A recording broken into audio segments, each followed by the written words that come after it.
se le toi ke man ke nai le khabu ka su na ding azong hi I do not know medical doctor khat ki hi no ma typing ibola ka zil ham to hi le khabu hi pathenin le khabu i su sa cho ke man ke nai su na ding azong typing my typing speed is very fast. What is the typing speed? That time exam achu 40 words per minute. Now it will be like 30 maybe. Nasa umta to gisay chu. Masanga cho 40 words per minute ka type the di cho ka typing skill hoi dan jana. Ai le to ai lei to la pathin tong kheu zo nu nga hi a pathin pau chen iti phat the bu etam 40 sang chun fast diu le kilomia 40 sang a name jo 30 ai tai ti so to ai. Than nu zam. Eliza to sim kui vet na hi le pathin go hin zu sa ding phat in leng pa hap tu sakol kang tala solin di changal hei san ei je sang chun Eliza ahin la Eliza jo keng in a thain sakol sangin di changal hei ha joi ti chona ahang pia sakol lo hi 8 to 10 miles per hour hei he tiu cho el Eliza hei hat dan cho 9 to 12 miles per hour hei he ki ti cho ni chan gya cho pathin in om pia hat na pia na sakol sanga cho hei ha joi cho el doctor hekin chu lei tu la pathin pan atia ain man cha zo nunga cha typing skill to slow rồi ta cho chika lai ke thiam thei pon ya cho comment na nan sei so so diu ka dei ya kan bo le o comment in sei vo iti dana pathin to kheu zo nunga cho bonga ngan slow ai tam na hat che le kilomia ka he thiam he in sei vo a chaina thu ka sei nom chui phem tia he le tu lai igam sung inam sung le ila wa thil su dimun hoto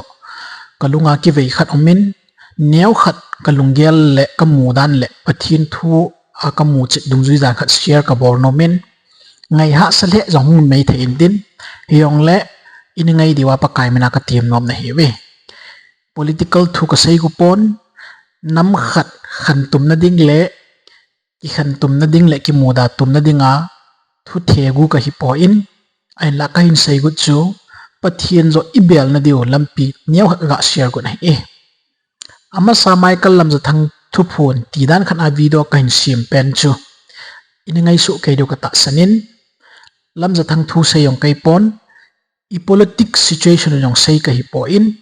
chu da le leisi thu se yong ka hi po in a hin la leisi thil su dung zuya mihim ten in sei do ho dung zuya hi bible I pi siam te pathin thu jang kya sei zo ka hi hit da bang ki hil na thieng ta le di ta le pathin thu dop sang le krista choi sang na bo se ki hil na thu chu whatsapp group khana hi elo le group tam ta ki akip thotlu na hi le lam za thang mina mu je uchun hi cho ta bang po atiwa adilit za za wa na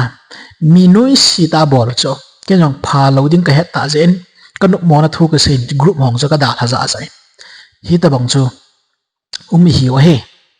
hiya chu ithanup naw le ilungai chat ho hi vet nai le pathin to kinai na ding cha cha rum pon sting tala pathin bel na ding cha cha lungchang puta pok din ithanup no hi aim ho emotional base a pathin min sama pathin min ko wa christian hi ding ithanup mo I christian hi naw hi jesu ni pi saya I ho pau pathinin itabang example ai dal ha pi wa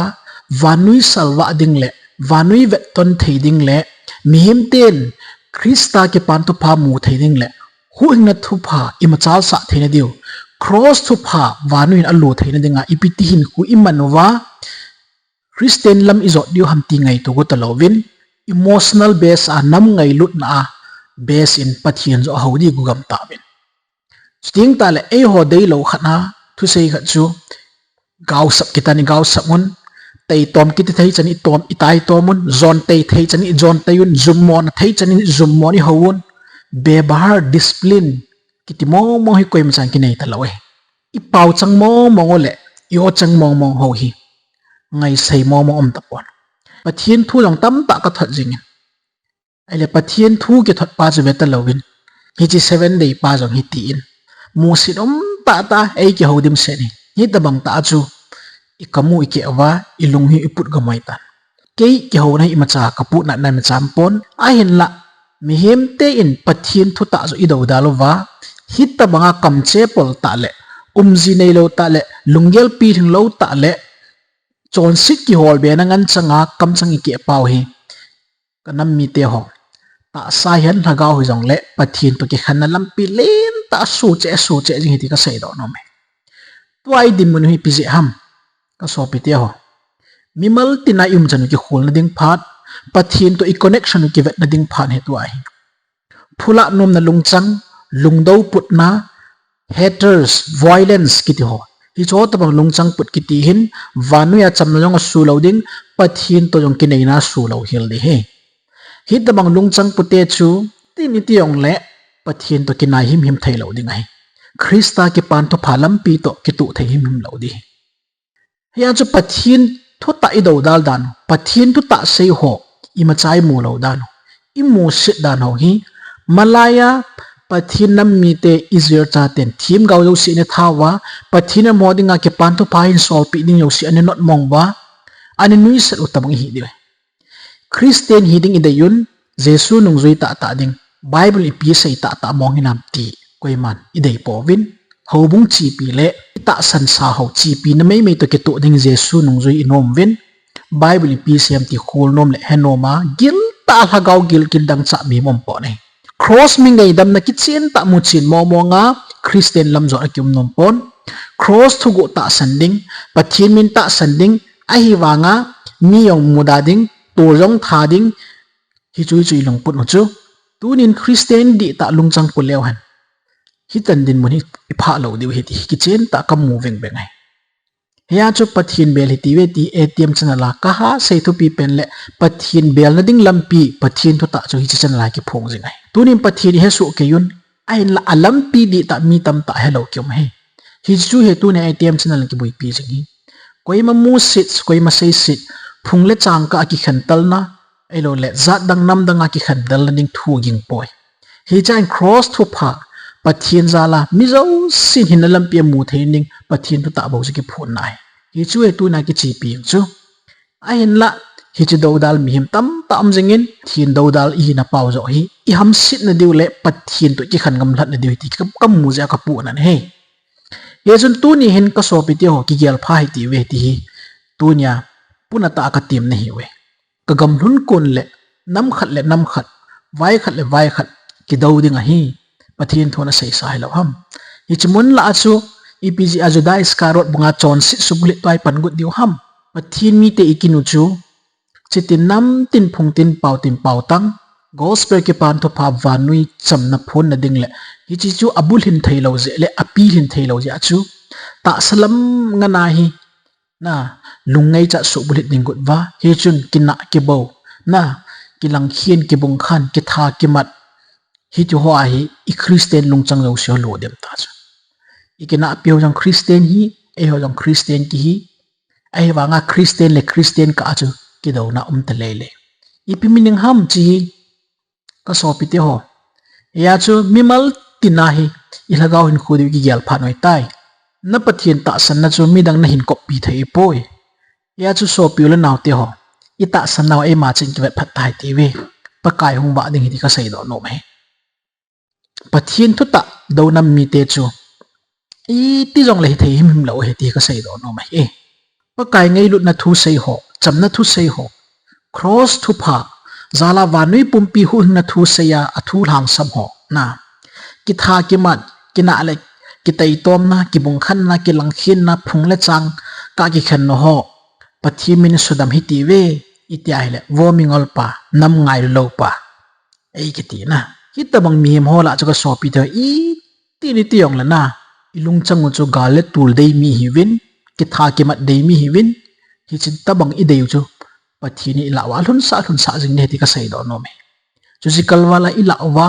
i phung min inam min na thila puang ki chim kit wang phat na ding wang lo hil di he ka so pi te ho tu nya he kanam ka ngai lu jai ta bang thu ka sei hi ai wa mingol si sin nam ngai lo pa tia comment nai mol ki doi ta nei ai la kho poi pathi na ho pi mi ho boin i chi thui het thei ding ai ya chu phat hi ki no ma jing he in pa kai hing i bel loi de ti ka sei do no me e christian te hi vanui wa ding le vanui vet ton ding le krista ki pan tu phalang sap na pathi ngan si hu cho ai le christian te ma buina sim buina lut pen ki hi Jesu na im ngan sinaw le mopu na ai pi na le sol na lin pe na ai sol naw to ki tu hinam tunin ki khol hi tiwe imu sit pen hobung du da alwai gel ho ta sandi lo pe na ai gel ho hobung tam tam cho amo ta bong ho hi buina sima pong ha kit lo Christian min pu hobung di pe na ki gel Jesu Krista nung zui di pe na ki gel doctrine di pe na ki gel hobung lin pen ho i tile buina sim jingai pan jingai tam tu na ki khol le ti ka sei do no mai ya chu Jesu Krista nung zuya vanui wa choi te ding ki ngan si te chu hiti thailo ding hiti ka sei do no mai chu le pastor reverend ho na tong ho hobung lam kai ho nam khat ka a ki bung khan na ki lang hin na ki ka la hi chamna thui sei lo diu ham ai lo le mi pi zo hi itil ngol be kit wa e ho zo hi mei chak mai pan be na lai diu ham min sung mat wa min chamsa min mei thalam le imat wa chi jom gospel ching ning dan mi pi ki tu mo che ning a tha pi ding hi po ve Krista chamna thu pha i nei le vanui wa hi naw thagau mo pu na i nei naw cho hoi lai ai koi do diu ham to hi iki do pi mi te hola jong hin pathin ging ta pakai la cha mi omi na hi cho ton ki za bana taw na man khoma inam le nam khat ki ka buina hlung ho hi Krista ki pan tu pa to ki tu alam pi sim janga phai lo ham aje chu tuai gam sungu nam khat ki ka buina jing ki tha ki mat na hung chi jing nu naw chapang thamong le lungmonga thailo na mei thai chaga ong pun jing na hi chi din mun hi ivet tinga hi le mei thal le violence ho mei ji ai su dam thei ta lo hil ding ai USA government vanui vai hom pan su dam thei pontin I chen now inu ipau Indian government o su dam thei thili ta lo hi akitu mo ho hi Christian ke ka ngan le acheng khom ho ngan hi win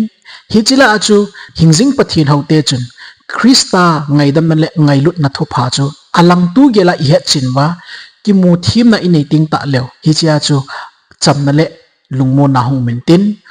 nu naw chapang tam ta jong hung lungmong in tin ki tu mo na zia thu gim na len na ni lung ho zo si cho no man lang jong le I chi Jesu Krista ngai lut na chu in la wa vai hom ting ta la bon cha lungmo na in vai hom ding I ti ka sai do no min hi chi chun igam sung bo sim phat ding hi chi zala bo chu gam sungai chamna le lungmo na ngum ding a hi ye chun tunin taw hi ti win pathin dong ta hi ti we a chu ti lo wa hi le wa hi mai thai chaga pun me jing ding a kho na lu na igam sung wa hi setan na sata mi him tam ba in su ngol jing deu pathin ngai lut na le pathin bel ta sa nga hi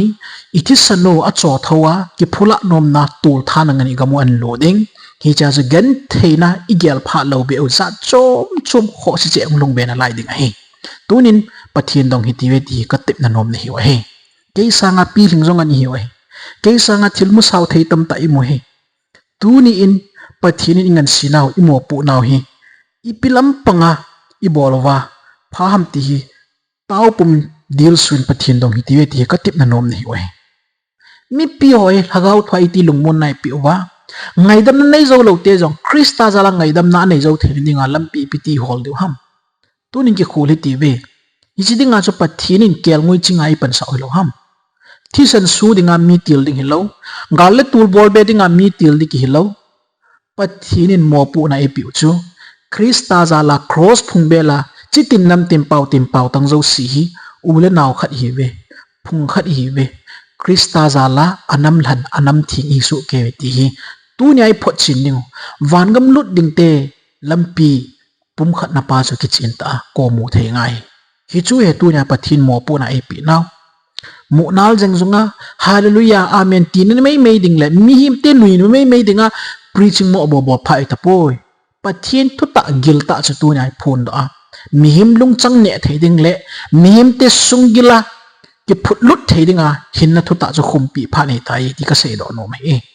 ingol dan ule ilung thimu hi setan a zodan nan chu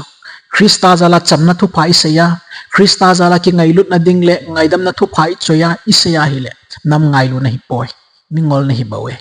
ki ti cho ku ki bo dap sanga mi zo si ai do si chu mel ma sei ding hi da chu ki cho thowa thui sei ting le bo nam pi ngai lu dana ai gi yel ichi mi te gam sung chuna so piti ho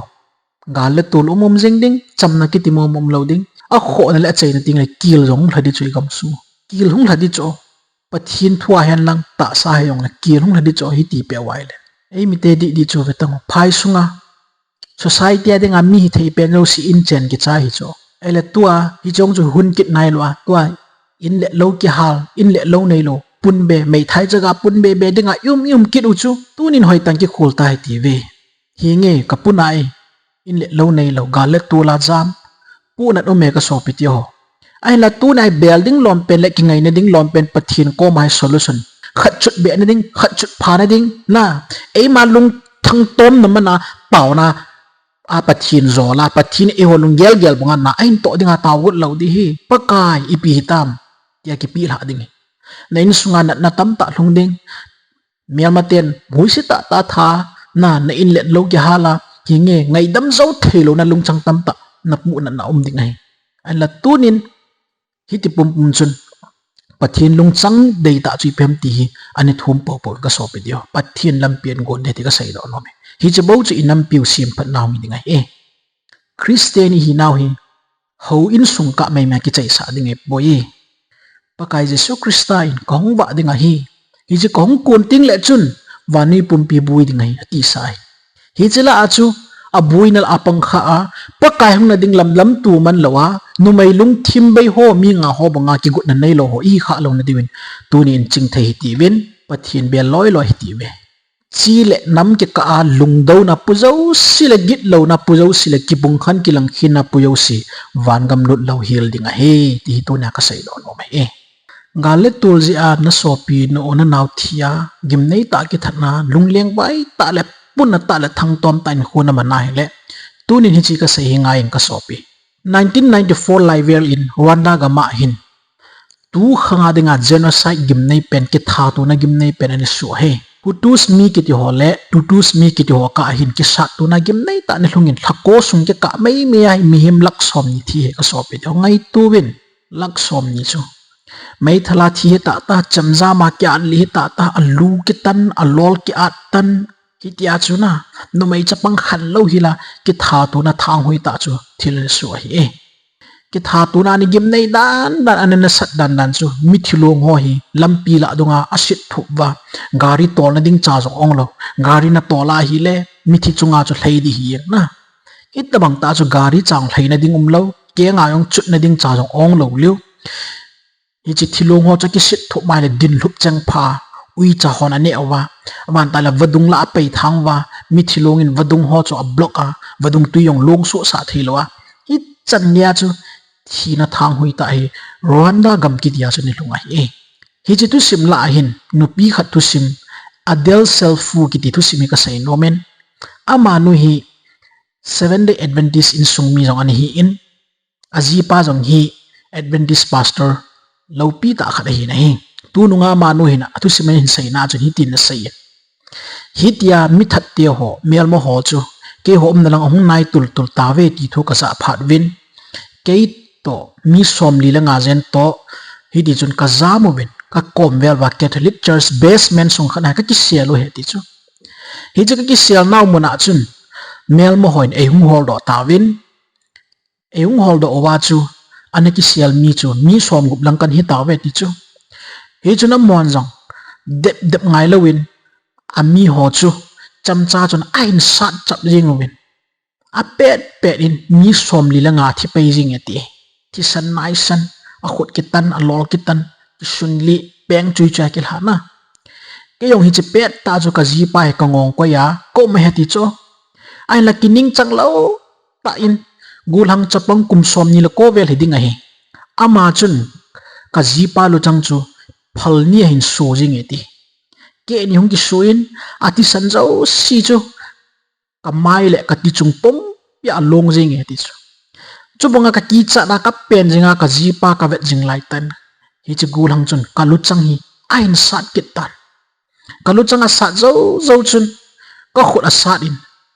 atan la tawang eti abanin akilam kin in ka ling ko ya sat kin in hi cha chun athia ai da la ta ati a hin la ke chu ka thi po in mi thi ho la chun ni thum sung ko me ti ni thum zo win khumi ho chu mi thi long ho phang ding na hung win hi chi pe ta chu wang phat ta in mi khat in ka so tham kha in ke chu a hing na lai ka hi ai ne do tan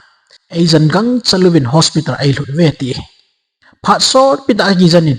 kum thumwal kong gi zan hin hospital a lut le bot lia hi ya chu hung dam do na hung ki zan do kai in hi ya ko hung dam do zo lang chun Rwanda gam sung chu agom lam tan gi sei le chamna num tan gal n thip tan chule mi that ane panga migilo ho zo siong chu akiman top gam tan am ho kimat top na dingin jail jong prison jong chu atha ben som leget jana ki sado eti aile selfu kitinu hi lungyal tam ta he nei kalunga ka ki gyal na chi phem ta hele lungna ta ko ma phubala ading ka gyal jing ding ham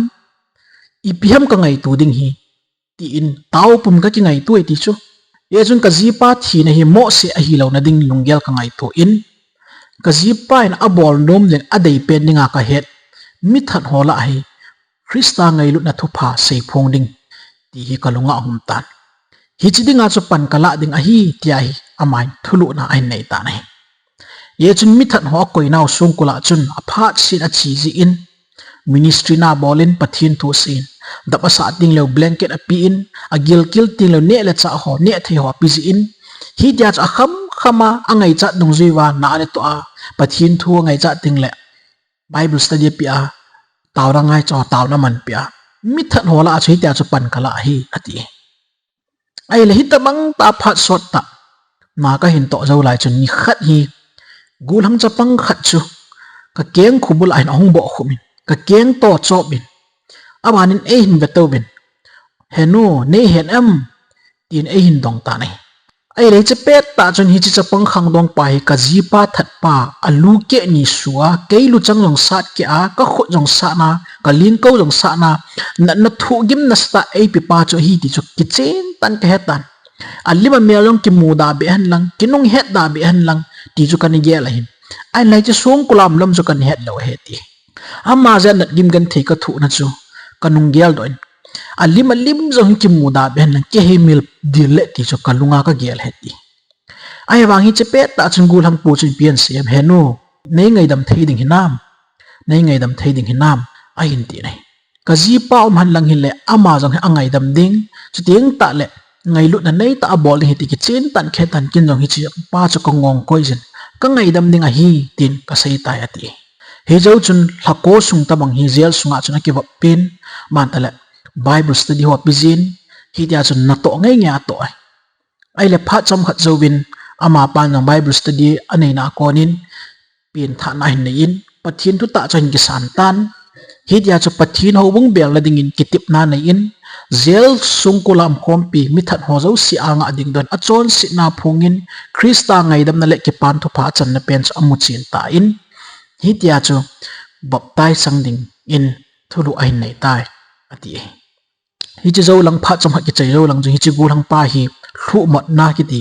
amnesia nei phan in sungkula kon in ong ki ha do tai ati in hi zong le ama chu an mua pa gal lai ani ke that ki hi ta ye chun na ding le chi na ding anei chom tapon hi chu ka het phan in kin zong hi chi ka ji pa that pa le ke na thu gim na ei pi pa chu ka cha pa ding in kan ki la lo tai adopted ka bol tai ati tu hin ngai lu tan a bolin a cha bang bang bolin jesu christian asim tha in masanga tol that pa ngai lut na bai hi la thi san suwa mi that pa chu tu hin cha dei ta la ngai lut pen ta le anu ta san thi ta adopted son chun hin ko mangi ti hi ki muai ya chu ka so pi ti ho ni khat ting le jesu hung ding a in tu nya gale tu la lungnat nai thu na ho nei lagu i man san ho hin khui chan ho i thu gan thino yo sing hi